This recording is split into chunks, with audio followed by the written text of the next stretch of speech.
and Happy New Year. I'm Karen, and on behalf of everyone at East Old and Inverarity Parish, I wish you all a happy and peaceful year ahead, full of joy, love, and hope. Today is Wednesday, the 8th of January, and I'm bringing you our first reflection of the new year. With each new year, we reflect on the year gone by, we celebrate our achievements and successes, and we acknowledge the challenging times, the difficult times that we have faced, and we recognise our own shortcomings. We look forward to the new year with hope, determination, and optimism, ready for whatever it may bring. And in 2025, the congregations of East Old and Inverarity have much to be joyful about, hopeful for, and proud of. We achieved so much together in 2024 as a newly formed United Church who were left without a minister exactly a year ago next week. We have faced many challenges along the way, and we have overcome with determination, hard work, resilience, and lots of patience. In particular, we must acknowledge the work of David, our property team leader, who in late December secured us finally a new manse for the use of our new minister when they arrive. David worked so hard, facing many challenges that we were faced with, and showed endless patience, resilience, and determination to get this sorted. Having a suitable modern manse that meets all of Church of Scotland's requirements for a 21st century minister has brought joy to all of us, and we are now almost finally ready to call for a new full-time minister. We have also successfully navigated the transition from having a minister to a vacancy, working with our interim moderator and locum minister, and also the transition from two separate churches with very different ways of working to one united charge. This has been a huge challenge for us all, with new procedures put in place, new roles created, and a streamlining of various processes.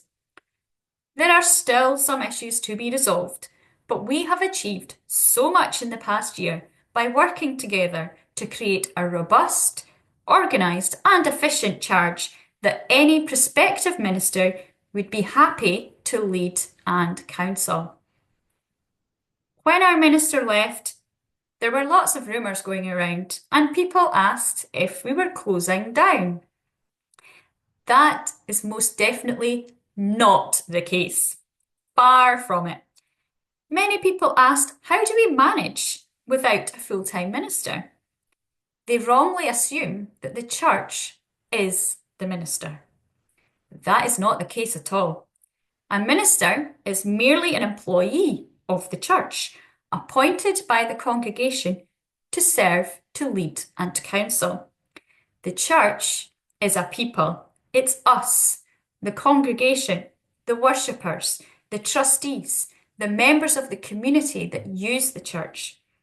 Many people, including members of our own congregation, aren't fully aware of the church's structure and how it works, and all the work that goes on behind the scenes.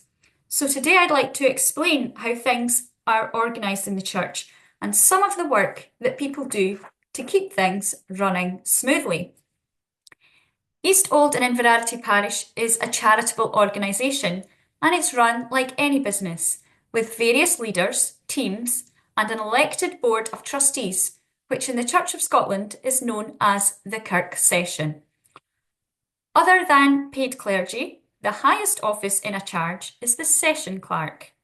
Our session clerk is Lexi Smart, and her depute is Karen Kelly. They work with the clergy at both local and presbytery level and pass on the information that we need from the national church. Karen also keeps a record of the church roll and notifies us of any deaths in the parish. Then there is the Kirk Session, made up of 42 ordained elders. These are elected members of the congregation who have pledged to do God's work in the church community. The Kirk session are the trustees.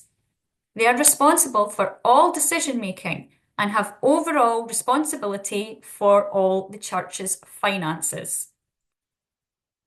Beneath that, there are various teams that deal with different areas of church life, each led by a team leader.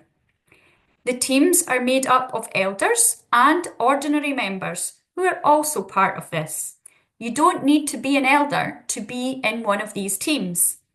If you have a particular area of expertise or an interest, please do get in touch. New members are always welcome on every team. They meet regularly to ensure that things are running smoothly. At East Old and Inverarity, we have a property team led by David and a finance team led by Catherine.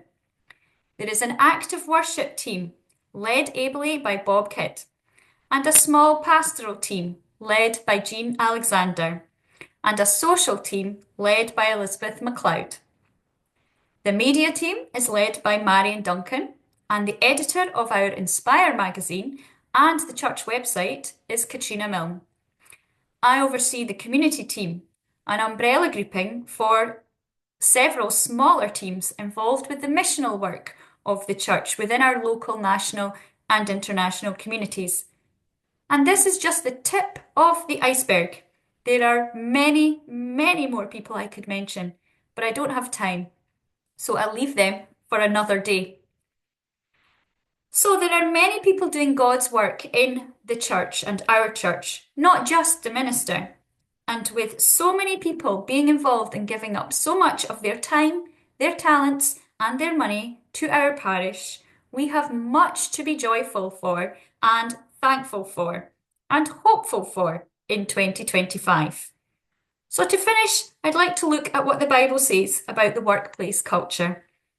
Firstly, from Colossians, Paul writes, "Whatever you do, work at it with all of your heart, as working for the Lord, not for men." And in Proverbs 16 we read, "Commit to the Lord whatever you do, and he will establish your plans." And therefore, let us all look forward to 2025 with hope, joy, gratitude, and optimism as we continue to carry out the work of East, Old, and Inverarity in God's name. Have a good week, everyone.